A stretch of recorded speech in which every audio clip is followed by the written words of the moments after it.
Clear prop. Star 73, Yankee number 2, following twin traffic, 3 mile final, clear Pleasantville. 1 Charlie Bravo, exit in runway 25, going 4 mile final. This is Behind the Prop with United Flight Systems owner and licensed pilot Bobby Doss and his co-host, Major Airline Captain and designated pilot examiner Wally Mulhern.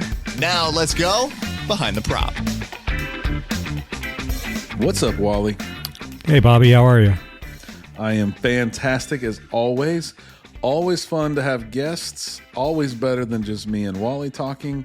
We are welcoming back for his 4th show, I believe. We have Paul Craig joining us, the author of The Killing Zone, Edition 1 and Edition 2, and soon to be Edition 3.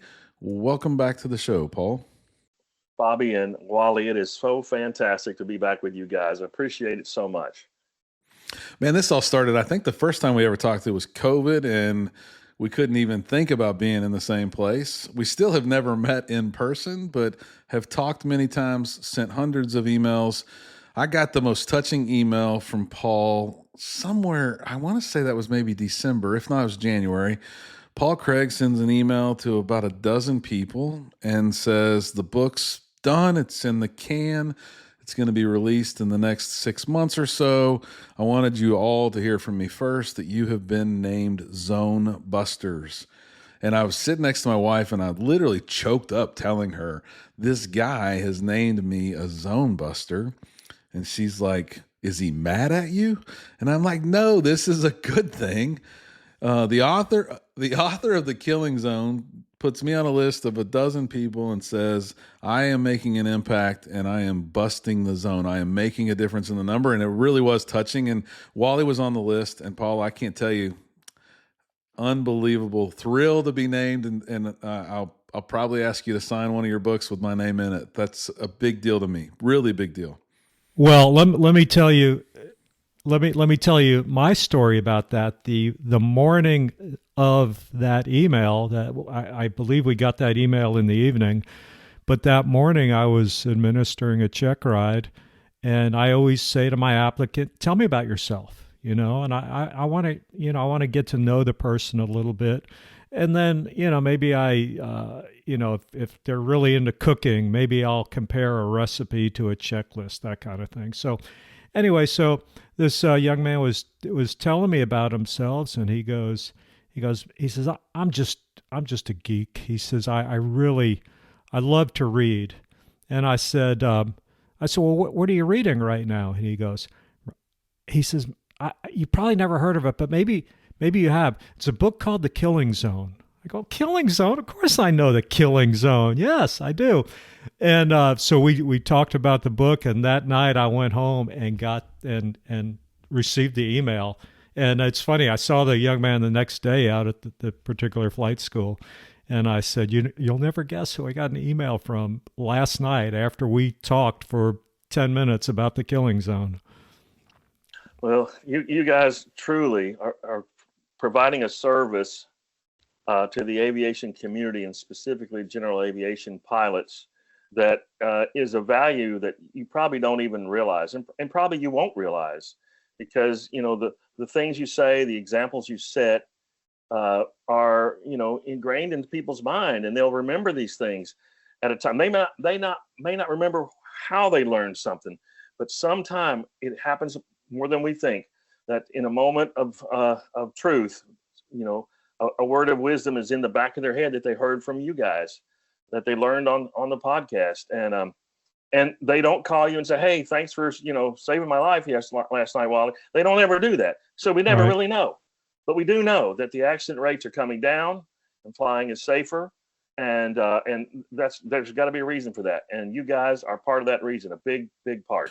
Well, I don't know if the list you emailed us is the full list, but I figure you have more than 12 acquaintances, so I still can't believe I'm on that list. But it is humbling and makes me want to work harder, Paul, makes me want to do more for aviation, and hopefully we'll get to continue to do that for many, many years to come. So we wanted to talk about a bunch of things, but Paul, you had some questions. We're actually going to let you host this show and maybe ask this first question here. Fire away. Well, I will. I'm asking both you guys, but really Wally from his standpoint as an airline captain. It occurred to me the other day. I was talking to somebody who is not in aviation, it's just a friend of mine, and I mentioned that in the everyday comings and goings of the airline pilots, a captain and a first officer will arrive at an airport, and they don't know each other. They've never met. Nevertheless, they sit down and they go to work at the cockpit, and they have excellent communication skills and they have excellent teamwork skills. They're total strangers, and they safely fly this huge airplane through the sky with hundreds of people, and this is a normal thing. And you would think that would be backwards, right? You'd think that they need to work together over time and learn to know, how to finish each other's sentences, and that's what would make a good team. But that's just not how the airline schedule works. So it's kind of remarkable. So Wally, how does this work? Well, it's really, it goes back to the training, the procedures, and SOP, standard operating procedures. I maybe stereotype right away. I mean, I'll look at the person that I'm flying with, and I'll just look at maybe how they wear the uniform. Are they wearing the uniform properly? Something as simple as that. And I make note of it. I think, okay, this person doesn't do this. Okay, what else are they not doing that they're supposed to be doing?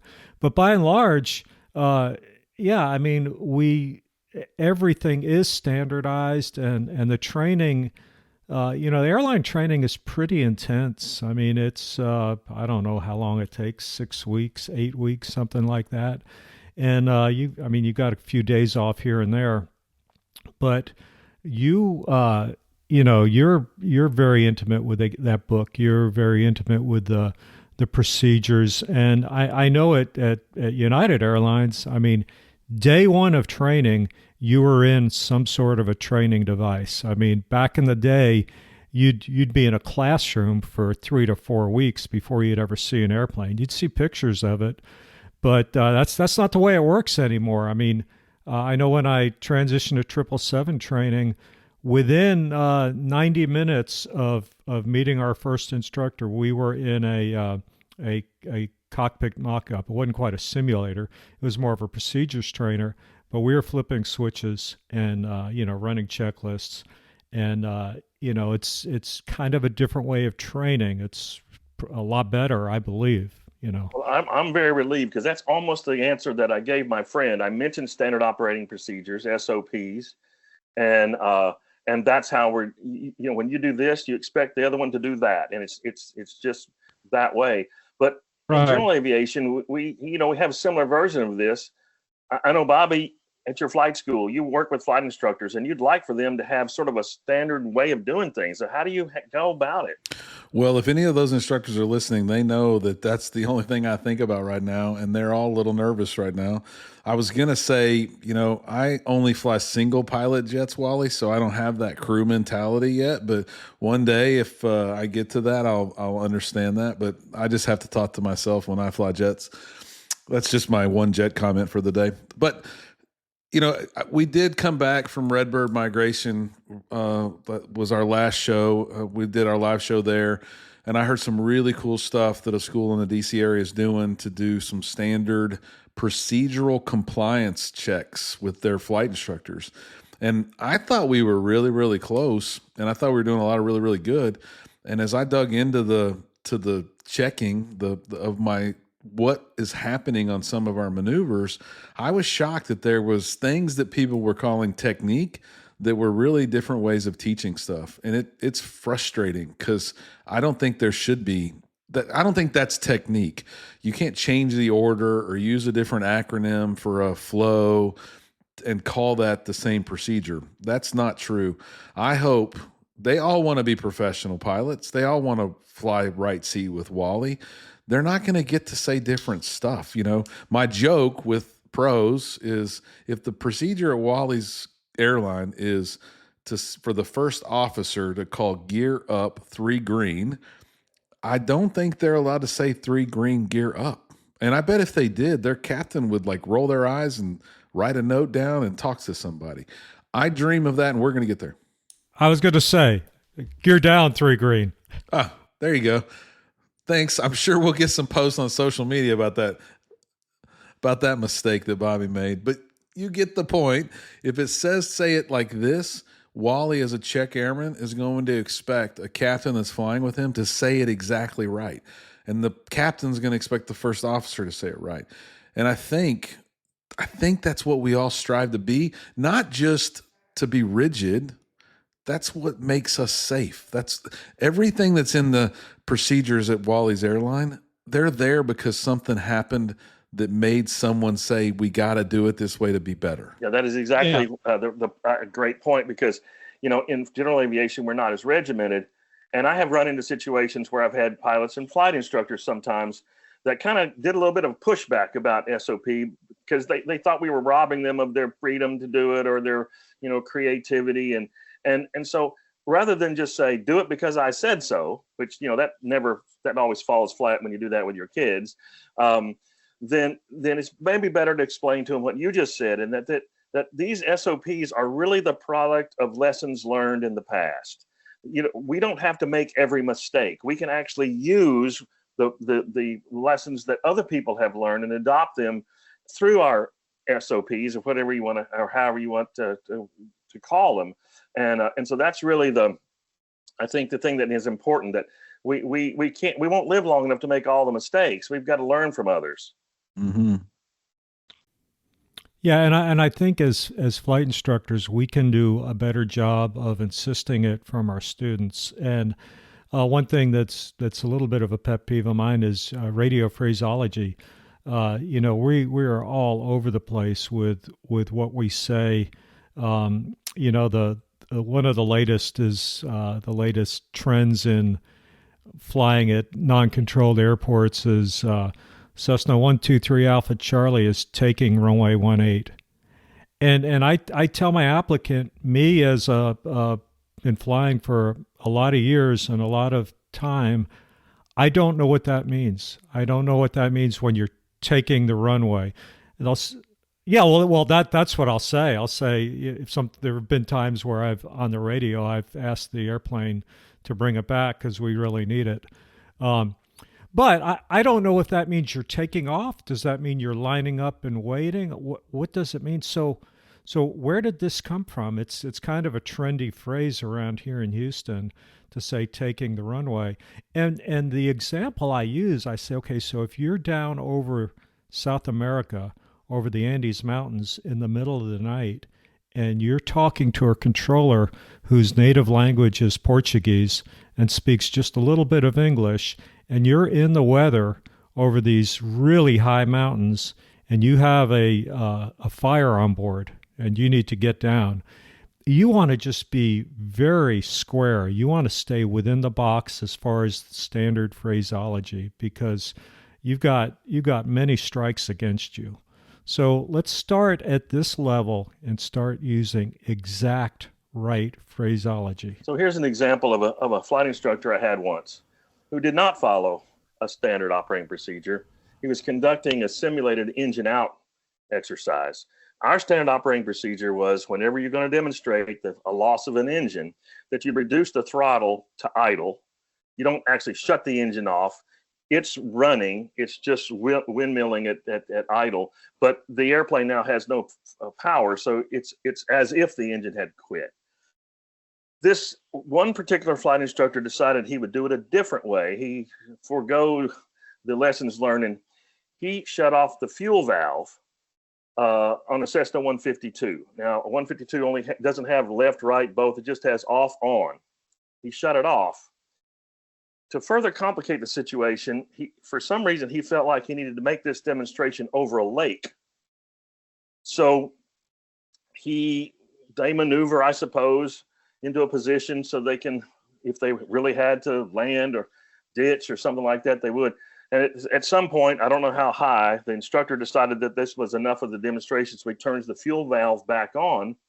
But the fuel doesn't get there to the engine immediately. And Cessna 152 doesn't have any electric fuel pump, so the fuel doesn't get up there in a big hurry. So the engine didn't start, and it's getting lower, and the engine doesn't start, and it's getting lower, and they hit the water. They hit the water. When they hit the water, that's when the student pilot informed the flight instructor that he didn't know how to swim. Mhm. Oh So my gosh. the water's coming into the airplane. Somehow they both get out, and they're hanging on to the the wing, the trailing edge of the wing. Fortunately, a couple of fishermen were nearby and saw this whole thing. Now their engine did start, and they were racing to the scene. They get there and they haul the guys into the boat as the plane sinks below the water. And so we sent another instructor over there to the lake to get them. And the student had called his parents and told them what had happened. And so the parents actually arrived at the flight school before the student and the instructor arrived back. And so when they arrived there, the parents were, so grateful that this flight instructor had saved the life of their son, and just gushing and so forth and so on. So finally, I had the chance to bring the flight instructor back into my office for a private discussion. And I asked him what possibly went wrong. And that's when he told me that he had turned off the fuel, and he's kind of making it sound like it was the airplane's fault. Right. So this flight instructor was quickly an unemployed flight instructor. Okay, because he didn't follow our SOPs. The insurance company dragged the lake. I don't know what that means exactly, but they were trying to find the airplane and they couldn't find it. And so they settled with us and they paid us for the airplane, although it was a shipwreck now. And that should be the end of the story, but it wasn't, because 2 years later, a guy by the name of Dr. Michael Bodden, who you might remember had a television show on HBO called Autopsy. And he is a forensic pathologist who's made some famous discoveries. And so he called me and said, by the way, we're gonna go get your airplane out of the lake. And I said, well, first of all, it's not my airplane. It's a shipwreck. And he said, but why do you want my airplane out of the lake? He said, well, he was working on a case where somebody had discovered an airplane underwater with some human remains in the plane, and nobody knew how long it had been there. So he was going to bring my airplane up because they knew exactly how long my plane had been underwater, and compare the two to see, what deterioration of the metal or the plastics or whatever, to see if the plane that was the mystery plane had been in the water longer or shorter than our plane. And I said, well, you're not going to find it because they tried and they never got it. And he said, oh no, we'll get it. And in about 2 weeks, he called me and said, well, we found your airplane. And I said, okay, when you bring it to the service, at least take the sticker that has my school's logo on the tail and peel that off. And so they brought it to the service. I don't know exactly how they did that with how that outcome of their investigations took place. But the student pilot in that particular example, he sadly stopped flight training. He today is an associate operations director for an international airport. And after Dr. Bodden was finished with it, he gave the propeller to the guy, and he's got it in his office now. All that's to say, if the guy had just followed standard operating procedure, we would never had this story. The people would not have been in danger, because those guys really were risking their life, especially No doubt. the young man that couldn't swim. And if those fishermen hadn't been there, we would be telling a different story. So this when we talk about these things, these lessons learned are passed on through various ways, and one of those is SOPs. So, Paul, we've talked a lot about your first two editions. Killing Zone, the third edition, is going to be released sometime this summer in the year 2025. What drove you to take another look or do another set of dates? The work you do is awe-striking. It's not a simple task. I am shocked. Tell me and Wally, what's the plan or why you did it, and what have you learned on part 3? I didn't know that there would ever be a part 3. I didn't, wouldn't it be nice if there hadn't been any accidents and then we didn't need to do any part 3? But the third edition is going to cover the years of 2012 through 2023, a 12-year period. That's about the same amount of time that was covered in the second one. Most of the time when you do a second edition or a third edition of something, the editor, the publishers would like to see that there be about a 10 or 15% difference in the two. Well, this is about 85 or 90% different, because everything in this new edition has happened since the last edition. And so many different things are new challenges to us these days that weren't challenges or that we even thought about. I mean, I don't remember talking about the possibility of laser strikes, in the 90s or in the 2000s, but that's a thing now. And so there's a lot of things have changed. So that's what really came about. I did switch publishers. I had done 10 books with McGraw-Hill and had a wonderful experience with those folks.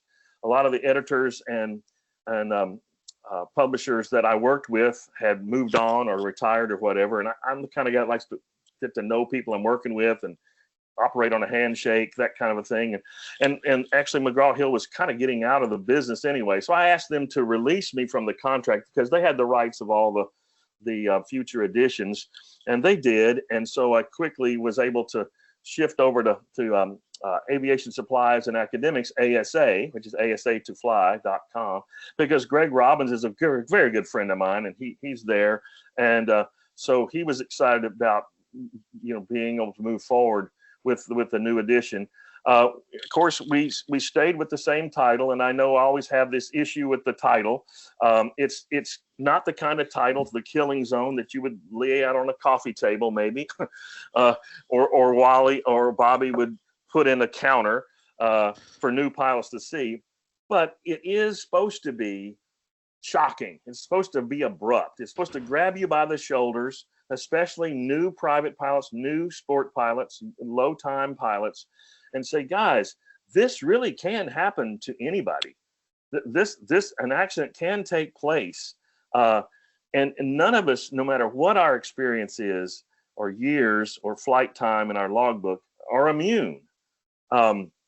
In those 12 years, I wrote down some numbers so I would get them right. There was 12,406 general aviation airplane accidents. I didn't look at helicopters or balloons or any of the other categories, just airplanes. So that's like 1,000 a year, or about 3 a day during those 12 years. But here is, I guess, the good news. Of those, only 17.5% were fatal accidents, meaning that 82.5% were survivable, with most of those having no injuries or very minor injuries to the pilot or passengers. So that comes out to 8,915 survivors. And you got to figure, since this was the most recent group of numbers, some of those survivors are listening to us right now. And I think that probably, when you think about it, they're very good teachers. Somebody might argue, well, because they were in an accident, that's evidence that they're not very good pilots. But I would argue the opposite. These people no longer believe that it cannot happen to them, right? They No understand. doubt. They understand, but clearly that, and they weren't sloppy pilots. They weren't, doing something that was reckless for the most part. It's usually something as simple as a simple mistake or a judgment call, or they let outside pressures. That's the thing that always gets us in trouble. They let outside pressures influence our decision making. What I learned, see if you think this is interesting. What I learned in the 12-year period, which day of the year had the most accidents of any of the days of the year? What do you think?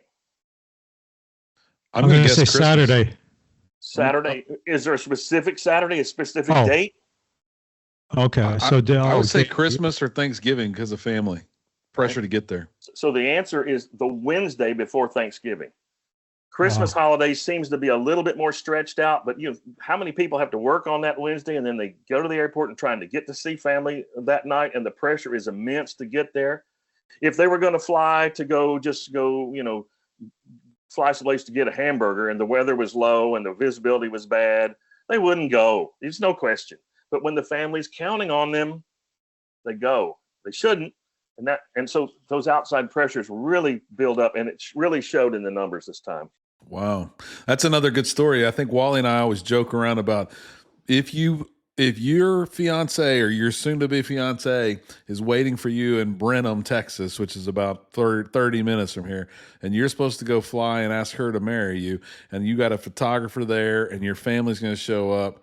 I mean, I can't imagine the immense amount of pressure to get there-itis that I would have in that situation. So that Thanksgiving story is going to be my new example of for kids, you got to go. You feel like you got to go. I think you have to back up in time. I think you got to make your go, no go decision several days in advance, right? You can't wait till the last minute when you have no choice to make your decision, because the pressure is very high. It's not like, oh, these guys are weak, they should have been smarter than that. No, anybody's pressure that we deal with can be immense. And you think, I've done this before, maybe got away with it, I'll just get away with it again.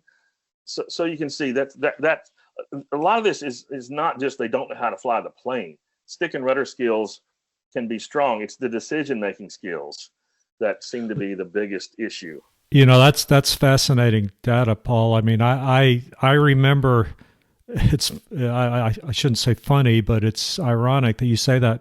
I remember getting a phone call on the Wednesday before Thanksgiving from a number up in Toronto, Canada, and I didn't answer it.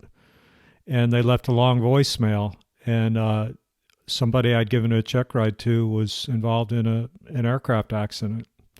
And it was the Wednesday before Thanksgiving. To jump on the title of your book, something that when I do the flight portion, the briefing portion for the flight of a check ride, we've done the ground, we've done the oral, and now we're about to head out to the airplane. We do a little briefing. I tell my applicants, we have 3 goals today. Number 1 goal, don't die. Number 2 goal, complete the flight. Number 3 goal, have some fun. I say if we get all 3, it's a great day. If we get 2, it's a good day. If we get 1, we live to live another day. And a couple months ago, I was playing around on the internet, and I did a search about me, and reviews of me giving check rides came up, and that came up, and everybody. There was one person who was a little bit taken back that I would have the nerve to say, "Don't die," but everybody else kind of came to my defense. They said, "Well, that is the ultimate goal." I've had student reviews that were kind of harsh at the time, but then that same person would call me back later, 10 years sometimes, and says, I blasted you on that review, but I understood now what you were going for. Right. Sometimes I work with 18-year-olds, but I'm training 25-year-olds, but they're not 25 yet. Yeah. They haven't figured it out yet. Yeah. But the actual name, The Zone, Killing Zone, I didn't know what that was when I did this original work back in the first edition. What I was trying to do is trying to figure out, was there some kind of correlation between the number of flight hours a person had on the day of their accident? And so what started coming up is that pilots that had between about 50 and 350 did have a higher accident rate, not just the raw number of accidents, because you could think, well, of course there's going to be more pilots with 300 hours in an accident because there are more pilots with 300 hours, right? So you have to calculate normalize the data to some kind of baseline, and the baseline that's ordinarily used in our industry is the accidents per 100,000 flight hours. That's what the Air Safety Foundation uses. That's what the Bureau of Transportation Statistics uses, what the FAA uses. So that's what I used to try to figure this out. What was the actual rate? And so that bump, that spike in the rate between 50 and 350, student pilots are very safe. So I got to figure that's the influence of a flight instructor is why they're that safe. But as soon as they get cut loose and now they're on their own, and they're their own pilot in command, they're making their own decisions. You don't have a CFI giving you veto power. And that's when we start to see that jump. So in the second edition, I want to know, does this thing still exist? I mean, is it still there? And it turns out that it was. And in the third edition, it still is. The good news is there are fewer accidents in total. That's the takeaway. That's the good news. But that's still that zone between 50 and 350 does still exist, and that's what we're all attacking. That's where we're going after the zone to eliminate that at some point. That's why you guys are the zone busters. So are the accidents all the same? One of the better stories in the first or second edition was something I think we've all dealt with: is the person flies at night, visibility starts to go down, they get caught. It's too late. Is it still flying into unknown IMC? Is it other stuff? Well, it's interesting. VFR into IMC was always the number one accident cause, but in the last 12 years, it's not. It has been replaced by loss of control. So it still happens. People fly into IMC conditions when they're either not current or not rated or both, and it still creates problems. But loss of control is now cited more often. Now you could argue, if you fly into a cloud and you get spatially disoriented and you lose control, isn't that a loss of control accident? Yes, but I separated it out. The loss of control accidents that I defined were not IMC. They're just you got too slow, either on takeoff or landing or maneuvering or somewhere. And so, there were efforts in the last 12 years to make it easier, for instance, to add an angle of attack indicator on an airplane. Adding a device on an airplane after manufacture used to be very difficult and expensive to do. And it was a barrier to a safety device. So it's not solved. It's still an issue, but it's that's something that's better. But looking at categories, so many things were different. Pilot distractions is an issue and a category now. And by that I mean pilots distracting themselves with electronic devices. And it doesn't have to be electronic flight bags, although that's part of it. It can be taking a selfie. It can be posting on social media from flight. It can be several, and there were several accidents completely avoidable where people were distracting themselves with these other devices and kind of violating the long-standing principle that when you fly, you got to be present in the airplane, and that's your full attention. You're piloting command, and you got to leave those other things, the bills you have to pay, all those kind of things have to be left on the ground. And apparently that is not not being honored as much. In the second edition, I did a very poor job of addressing anything having to do with mental health issues. Now, mental health is an issue in all of society, all people, and pilots are people. So you would imagine that there'd be mental health issues among pilots as well. And that has become a very big issue in the last 12 years. I think I might have spent a page on stress in the last one, which was not very adequate for the problem. And so, now there's been a lot of movement, especially with FAA and medical examiners, to try to, the issue has always been if I have an issue or if I need to take medication or these things, am I going to lose my medical? Am I going to lose my whole career? Am I going to lose my passion for flying? So they stay quiet. They don't seek any help because they're afraid that would be more problematic. We're getting to the point where that's not as problematic now. I try to go into detail a lot about, what are the changes and what do the airmen's medical examiners do these days. So that is another issue. This is not a category of accidents. It's just the fact that used to be home-built airplanes were kind of a fringe of aviation, right? I have a very good friend of mine, Mike Williams, and he was building an airplane in his garage for like a decade. He was always working on it. He's tinkering with it. He had this love affair with getting this thing done. And he says one guy was walking down the street and looked into his garage and says, "Is that what I think it is?" And he said, "I don't know. What do you think it is?" So, well, it was an airplane. It's what was in his garage. Well, last year there were more experimental / amateur built, home built airplanes, single engine airplanes built than there were single engine airplanes manufactured by the legacy manufacturers. Wow. So that's not a fringe anymore. That's a thing. That's a big part of aviation that we should address and talk about it. They're not more dangerous. Their accidents are not greater. They face the same challenges as anybody else, but it's a new category, I guess. Drones, artificial intelligence, laser strikes. These are all things we wouldn't even consider to be something to worry about or have an accident cause over in past years. But all these things are on us now. And that's really what drove me to think about doing this third edition, because, these are things we've not covered yet. It's new. Things are moving faster than we can write about, certainly going faster than we can regulate. So getting the knowledge out there and understanding what we're up against is really important. Yeah, one of the things is a big pet peeve of mine, and I see it every day at the fly school. It's somebody who sticks their iPad on the side window and they lose about 33% of the vision that they have. And you think, you're a VFR pilot. The first letter stands for visual. You need as much visual as you can get. I'm sure it's not a category, but surely somebody's been hurt because they couldn't see because of their device in front of them. Well, mid-air collisions continue to be a problem. Wally talked about it earlier.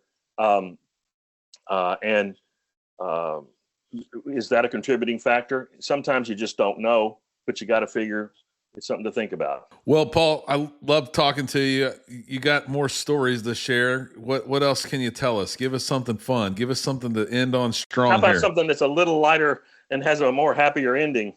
There you go.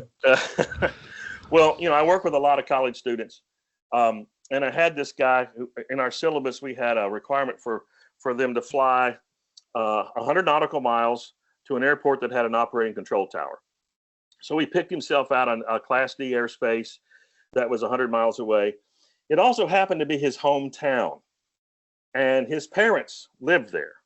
So his plan was to fly down in the afternoon, have his parents pick him up, and go home, get a home-cooked meal, and then fly home in the evening and satisfy a night cross-country requirement from the syllabus.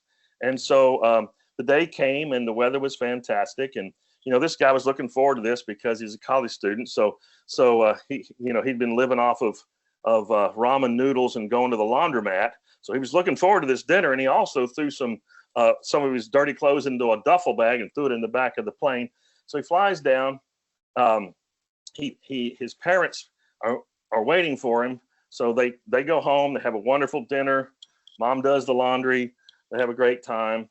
So the sun goes down, and it's time for him to fly back. So they drive back out to the airport, and the parents standing there on the fence, looking as their son does the pre-flight and waves and taxis out. And, they're proud parents as they watch their son take off. They get back to the car, and the duffel bag full of the laundry is still in the back seat. They have forgotten to take the laundry. Okay, so the mother does what mothers do, right? She walked down about 30 yards to the control tower, and she pushes the control tower call box button, and they say, "Control tower, what can we do for you?" And she says, "Well, my son just took off in that little blue airplane just a minute ago, and he forgot his laundry. So could you tell him to come back and pick it up?" Now, the only reason I know what happened next is because there were several other pilots on the frequency who overheard what's going to take place, and they were more than happy to report back to me I'm sure what they had happened. were. Okay. So I don't exactly remember the specific call sign. So let's call it 1234 Alpha, just so we have a number. Okay. So the tower calls in and says, Cessna 34 Alpha, request that you make a 180-degree turn and return to the airport. Now, if you're the pilot, what do you think that's about? Did you do something wrong? Did somebody see something, wrong with the airplane? Am I in trouble? What's going on? So he called back and said, "Okay, roger that. I'll make a 180. What is the reason I need to come back?" And the controller said, "Well, your mother's down here with your underwear, and she wants you to come by and pick it up." That's great. Now, I've never been a controller, but I've spent hundreds of hours with air traffic controllers, and they have a very, difficult, challenging job. Very few times do they ever get to have any fun. But this particular controller took this opportunity to have a little fun. So he changed the call sign from Cessna 34 Alpha to Underwear 34 Alpha, and used that call sign the rest of the way. He told Underwear 34 Alpha to enter and report left downwind for runway 27. So he flies back, he's entered. So now the guy's thinking, well, I'm supposed to report back, what call sign. So he's going, underwear 34 Alpha, downwind. Oh. All right. So he lands. He runs over. I don't know what conversation he had with his parents, but it must have been like something. Mom, you can't tell the controller that I left my underwear. So he probably wasn't on the ground more than about 10 or 12 minutes, throws the duffel bag down with the clean laundry into the back seat and taxis out. Now, in the time that he was on the ground, those pilots that had overheard the previous conversation with the new call sign, some of them had landed and, gone in, others had flown, out of range. So I got to think that maybe everybody on the radio frequency right now hadn't heard the previous conversation. Now, the controller did use Cessna 34 Alpha as the guy taxied out. And when he was ready to take off, the tower says, 34 Alpha, you're cleared to take off. Verify your underwear. Now, anybody else listening on the frequency would have thought that was really weird, right? Why does the tower need to know that? I don't think we ever let that guy forget his underwear flight. Oh, that's great. That would be one that would stick with you for a while, no question, for sure.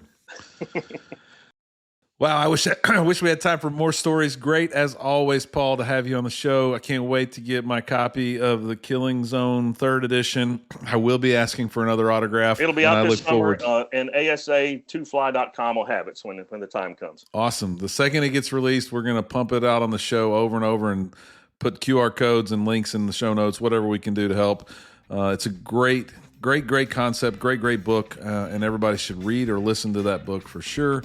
It will possibly save your life. As always, Paul, thanks for being on the show. And if you're flying and you're a pilot, don't forget, stay behind the prop. Fly safely. Thanks for checking out the Behind the Prop podcast. Be sure to click subscribe and check us out online at BehindTheProp.com. Behind the Prop is recorded in Houston, Texas. Creator and host is Bobby Doss. Co-host is Wally Mulhern. The show is for entertainment purposes only and is not meant to replace actual flight instruction. Thanks for listening, and remember, fly safe.